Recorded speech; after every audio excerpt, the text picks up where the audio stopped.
In the heart of Harlem, New York City, in the 1930s, the Apollo Theater stood as a beacon of African American culture and creativity.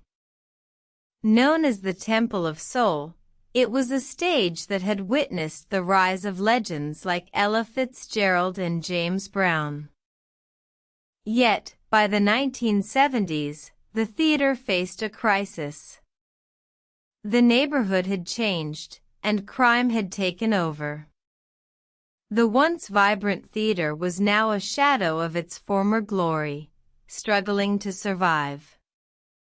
The Apollo's management, determined to save their beloved theater, decided on an audacious plan. They would revitalize the Apollo through performance art, a genre that had gained popularity in the city's avant-garde scene. The first act of this new era was a bold move. On a chilly winter night in 1975, the Apollo opened its doors to the avant-garde artist, Robert Wilson.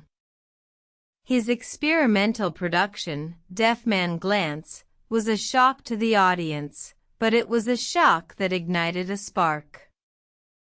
The second act was even bolder. The Apollo invited Pina Bausch, a German choreographer, to stage her modern dance piece, Café Muller. The performance was met with mixed reactions, but the energy it brought to the theater was undeniable. The third act was a game changer. In 1983, the Apollo hosted the premiere of Spike Lee's film, School Daze. The event was a turning point, attracting a new generation of patrons to the theater. The Apollo's revival was not without its challenges.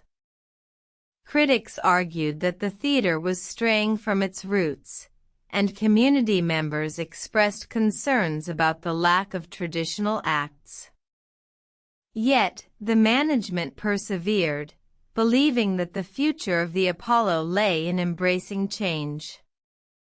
Today, the Apollo Theater stands tall, a testament to resilience and rebirth.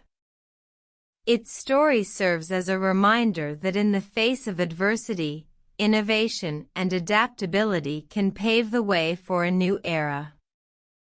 The Apollo's journey from the brink of extinction to a thriving cultural institution is a testament to the power of performance art and the indomitable spirit of the Harlem community.